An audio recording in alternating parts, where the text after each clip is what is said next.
Now, this is the second game between Killer Gaming and Nexplay. What might as well just be the last game, because right now it's a match point for Nexplay at this point. So Killer Gaming really have to step it up. Second game ban pick is already starting. Without further ado, let's quickly step into the second game between Killer Gaming and Nexplay Esports. Let's get right into it. Also, the bans we had Lee Sin, Kennen, Olaf, and Malphite banned away from the equation. So now this draft is going to be without those characters whatsoever. The draft, though, from the side of Killer Gaming is going to be pretty interesting. I do like it quite a fair bit. There's really good single target dive potential from both Camille and Vi. So that's going to be really good gank potential from the Vi in the early stage, especially when she hits that level 5 together. They're going to be pretty damn strong. But also, got to say, that Drake lane position, you're going to have Lulu, you're going to have also that Kai'Sa. That is going to be a deadly wombo combo if the Kai'Sa gets ahead in any way, shape, or form. So you got to be careful. If the bot lane loses, they're going to be in a world of trouble.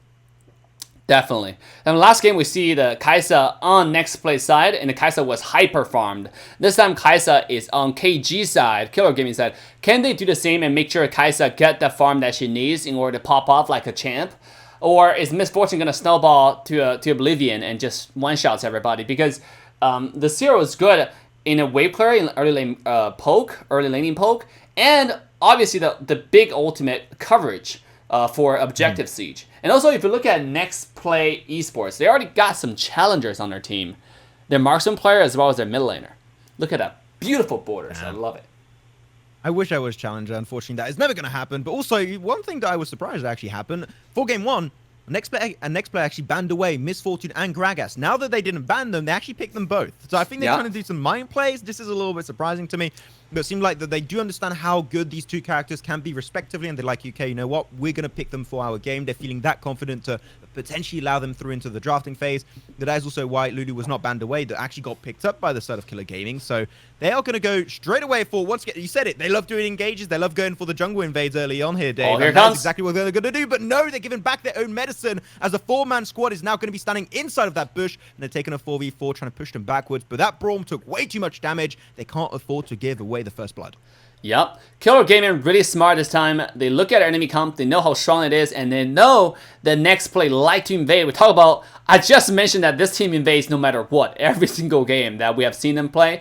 So now they know, and they camped at the right place. So they're able to take the first hit, first strike towards that Braum instead of the other way around. Because if Braum initiated, if they find if it's the other way around, then Nexplay could have been in a much better spot. Because Braum is so strong, including Graves, at level 1.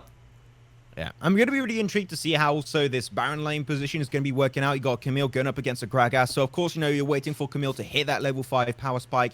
And the moment she does, that's the moment where she can potentially try and contest away. But also, Gragas has got a great ultimate to go up against a Camille because he's got that barrel displacement that can actually pop Take out of his own ultimate. So he can't really take that 1v1 challenge anymore. So it's a decent matchup. It's really going to come down to skill. But we're going to have Brawl picking up a kill on the Vi. And that shall indeed be the first blood going away of Nexplay. Invade coming in, very, very characteristic, but a little bit of return kill. Seems like Orianna does get a kill onto the Aurelion Soul, which is really good. But again, this is very characteristic of the team like Nexplay. They like to invade, and it seems like this game they're going to invade double side, which is really, really good. Boo and some red. good extra CS. They're denying it away from also the Vi, which Vi was going to be an initial part of also the wombo combo, was that Camille potentially to just catch out of position respective characters. So that's good. Yeah. But also the laning phase here, as I did think, until level 5, it is going to be won pretty dominantly by this Gragas' combo, and also his CC potential is pretty much out there. But he's going to go for the CC once again as the gank comes on through. Graves joins up the mix, but he will be able to escape with that extra bit of mobility. At least Tuck is happy. He didn't get dive level 1. That's a win in my books. Relatively better than last game, but it might not be happy so fast. Oh no, I talked too soon. I jinxed it. Oh no, Take's out. And that's going to be the second frag going over to Nexplay. Man, Take's getting bullied in these games. I feel so bad for him. Come on. Yep. I mean, it's not necessarily like Nexplay just like to target Take. It's not like they just don't like Take. It's more they just like to bully the Baron lane. They do it all the time. Because if you get Baron lane, your Baron lane are really strong. It's like a big daddy, you know, for the enemy. You know, when daddy shows up, your entire team have to kind of like the Asian daddy, right? Kind of like kneel down. Oh my God, sorry, daddy. Like that type of deal, right? That's exactly what they're doing here. They're trying to make their Baron lane a big daddy for the opposition, and I think they're doing really, really well. Yeah, and also Gragas is the character that if he's ahead, especially in a matchup versus a Camille, if he's ahead, like he's gonna win those 1v1s like every single time almost. Unless a big misplay happens, he should be good to go. So I think it's definitely good that they set up the Gragas for success. Then they don't really have to focus, and Graves can start focusing down the mid lane, can start focusing down the global objectives like Baron and also Drake, and also pushing up on that Drake lane position to help out that Misfortune and also that Brawl combo. So I think that overall what they did to set up the first gank onto that Gragas makes a lot of sense, because now there's a lot more opportunities and things available for that Graves to really do and impact the game in so many different ways. Yeah, I mean, this is really interesting because back to, I just want to say one thing that I was describing that Gragas is the big daddy at this point, but Max was saying that the setting Gragas for success, I think that's a much more appropriate way to describe what Nexplay is doing. Big daddy too. Yeah, I just want to say, like, that was awesome. I learned that phrase. I'm still learning English at the same time. But what a beautiful play, though. Gragas at this point, just like Maxpo was saying, is able to rotate to different objectives, to Dragon, to set up way ahead of Camille. So, again, the utility that Camille provided, the level 5 engage, the forced team fight that she can provide, diminishes tremendously because of the early pressure on her. Brawl Graves already into the jungle. Also, you can see Aurelion Sol that could try and join up, but they do use the explosive seed. What do you call the explosive seed, actually? I don't even know. What do you call it normally? I'm a little bit unsurprised. Me neither. The seed that goes boom. But it's fine. It's okay. We're going to have the Drake going to be contested so far. It's going to be a 5 Drake 2, which is going to be the great one to focus down early on. But unfortunately, the Misfortune is getting taken down so heavily. But it's bullet time, baby. But behind him, there's going to be one of the characters that's going to be taking some severe damage. Unfortunately, he does go down at the end of the day. Ooh. That's going to be 3 frags so far going the way of Nexplay as they only lose the Brawl. Man, Brawl, that's what he's supposed to do. He's frontline. He's tanky. He soaks up the damage. If he dies, he's okay as long as his team is able to back up the play. Yeah, I want to point out that was a good play from Kaisa over there. We'll see if we have the replay for it. That was a good play for Kaisa. He jumped onto a 1 HP marksman in the back, but I don't think he was able to finish off the kill because he didn't use the hero lock, smart lock properly. Because the smart lock, we saw last time the marksman from NXP, aka NXP Woozy, right? He was able to smart lock every time he does something, and this is exactly the advantage when you're so focused on individual mechanics. We have a little bit disconnected. Here we go. We're back. Yeah, but you saw, like, even though Kaisa jumped in on a 1 HP Misfortune, but he was not able to finish it off. Yeah. She was just not tanky enough for that one, unfortunately. She was going to go down eventually by doing a play as aggressive as that one. But though Misfortune would have been a good pickup because she is getting a really, really good spot. And if Misfortune is a character that gets ahead, then it's pretty hard to shut her down. So hopefully they can try and get her the next time around. Though Drake was secured by, I did not see because my screen did lag for a second. But who got the Drake? Me neither. That was too chaotic. I was looking at how Kaisa was about to die. And then, but then Kaisa didn't. I'm sorry, Misfortune was about to die. Misfortune didn't. I was like, damn, that was sad.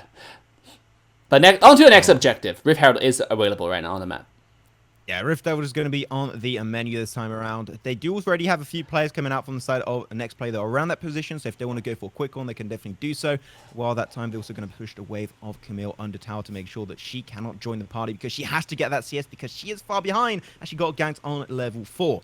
And now Herald indeed getting picked up by the Graves. Not too much of a surprise. That is indeed what they had to do. And now they can decide to push any wave. Like, they already pushed up the Baron lane in such a good way. I think mid lane should be their main focus now. If they can crack the second one, once again, that's going to open up so much of the map for them that they just will not be able to fall back in any way, shape, or form for the side of Killer. Absolutely. You're absolutely right on that. I mean, at this point, it's almost the same situation that they were in last game, right? They have an idea of what they need to do, but like the thing about this game is they can skill, right? The later it goes, the better it is for the Kaisa. So, speaking of skilling, now you do have to stop the bleeding first. Camille might be in a little bit of trouble here.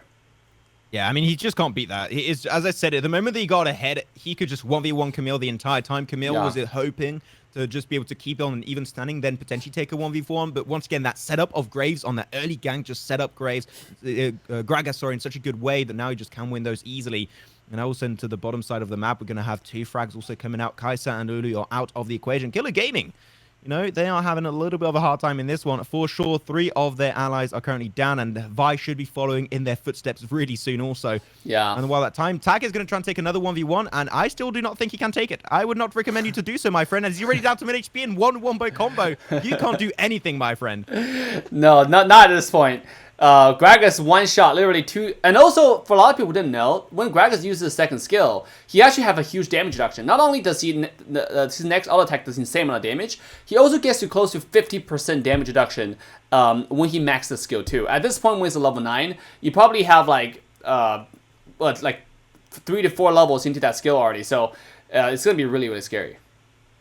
So I'm going to ask you, Sales, like, while we're having a little bit of a chill time in the game. So I want to ask you a question here, Dave. If you're on the side of Killer Gaming, okay, you're this far behind, what would be your strategy to try and get back into the game? There's many ways and many different things I can think of, but I would like to have your thought process on there. What would they have to give up and get back in the game? They have to give up stuff. Like, what I mean by that is, usually when a team try to come back, they have to find a window, right? Basically, like, which one, where's a breakthrough? That breakthrough, I think, is Gragas. Gragas sometimes is out of position. He's obviously trying to one-on-one to Camille a lot of the time, getting a lot of confidence boost. So you might have to give up the dragon and just try to catch, utilize Camille's ultimate, catch a Gragas, and then use a number advantage to do a 5-on-4. But here comes the team fight. Exactly what he said. Catch the Gragas out of position. He might be able to find the frag. He's still able to soak up the damage. Will he go down? He gets a huge shield, and that's going to be the end of the Camille. He is out of the equation entirely. 1, 2, potentially a third frag. Lulu and also the Oriana trying to escape it, but that is just not going to be enough. Lulu is left stranded as a one-man team, and that's going to be making it easy for, once again, the global objectives. But they started it in a good way, right? They saw Gragas out of position. Sure, we're going to punish that with the ultimate of Camille, but unfortunately, the damage was just not there, and they were just not even able to kill him. Yeah, 0-4 trade to the favor of Nexplay. I mean, I was talking about they need to focus on Gragas because that might be the only window that you have. Kill Gragas and a camp. So this is a kinky strategy that you can try. Right, obviously, have Camille pretend to fight Gragas alone, and then you 5 people camp Camille, right? You kill Gragas alone, and have Camille continue pretend to push the lane, and then have 5 people still camp Camille's lane, and then catch whoever Camille ults that comes to the lane. So that's the only way you can catch Nexplay one by one. But obviously, this type of play require a lot of thinking in the game. But in the heat of the game, it's really hard for players to really say like, I'm gonna think, I'm gonna try to come up with a strategy on the spot. It's just really, really intense at this point. Yeah, I can agree. Thinking is hard. That is something definitely I have a lot of issue with. But Baron is not going to be too much to think about, as that's going to be a pretty obvious decision. They take it easy, secure with the smite of the Graves, and now they are on for a kill. Also, Camille is nowhere to be seen, so this is a 5v4. And they're going to try... Oh, no, Camille actually went for the TP inside of the fight, but that is just going to make sure that they can escape properly. Ooh. Ultimate coming out from Brawl. I'm going to force out a flash. That's still a win in my books. Flashless is very dangerous in this map. Exactly. You know, in the world... Oh, the damage from Camille, though! From Aurelion Sol. What the hell? Oh, my God. Bullet time also if he wanted to try and seal the deal, but he's just waiting for a better opportunity to try and mow them down one by one, pieces by pieces. As now they got the bot lane turret, they're going to be looking now for the extra mid lane turret, and they just can't leave their base. If they do so, they're out of the equation. But I would not recommend them to take this fight. Reason why, Braum, the main tank, is currently out of commission. He cannot join the fight. He's way too low. I would say regroup. Pick a few extra farms to an extra tower on the top lane. Sure, that's great to do because they just can't afford to take that fight head on purely because of that Braum being in a really bad spot right here. Yeah, and also I just want to say Kaisa does no damage at this point. Kaisa literally does no damage. He used a full skill 1 and did like 0 damage to Braum just now. Look, like 0 damage to Gragas again. Here we come, another team fight. Top lane tower. Yeah, Camille tried to dodge the CC coming out from the Aurelion Sol. Unfortunately, it was a little bit badly timed, so he still got stunned. Ooh. Nice, but they're going so low right now. This is your time to punish. Locket, Enchant will give them the shield to make sure no one gets one-tapped. Camille will try and get the engage eventually, but here you said it. This Kaisa has very little damage, but that might just be enough damage to actually pick up the Misfortune, but no, they make it out of the fight. They lose absolutely no one in that one, which that was the golden opportunity. It was the mistake once again coming out from Nexplay. They were so deep, overstaying their welcome, and yet... Killer Gaming were not able to find it. This is the thing when you're so far ahead, right? When you're so far ahead, you got so much room to make mistakes. Obviously, that's not your goal. But beautiful shockwave from the Oriana you saw, and they just can't have any follow-ups. Nobody has the guts to step up a little bit because it was just too scary how much farm at this point that Nexplay has. I was really hoping, like, especially the Oriana had like a huge shockwave as you just mentioned, and I thought that was the playmaker, but unfortunately, no, the Locket enchant was still present. That's going to be a Braum ultimate coming on through. They don't even have the full team, but like, you know what? We can afford to take it with that far ahead, though. Great ultimate from the Camille, though she's going to have to disengage instantly. Really good discoordination, good discoordination, bad discoordination. Like, Lulu could have ulted so much earlier and gone knock up also on the Misfortune, but they have so many GAs. They have, okay, she's just trolling now. She's having a fun time. Oh, bullet time, more like it's trolling time. She's going to go on the Nexus, and that will be 2-0 coming the way of Nexplay Gaming, and I was not expecting any different. That is a stomp and a half.